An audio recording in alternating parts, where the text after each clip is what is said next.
I saw the seeds of love, and I saw them in the spring. I gathered them up in the morning so soon, while the small birds so sweetly sing, while the small birds so sweetly sing.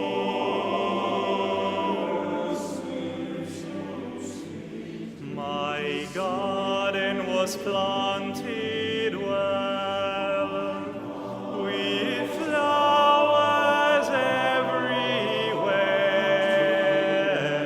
but I had not the liberty to choose for myself of the flowers that I love so dear, of the flowers that I love so dear.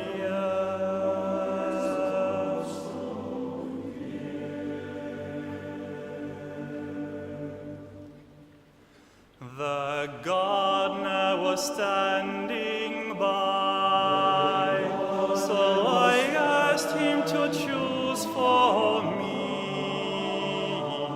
He chose for me the violet, the lily, and the pink, but those I refused all three.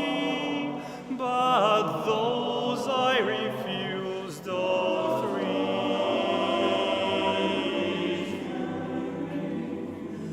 In June there's a red rosebud, and that is the flower for me. I oftentimes have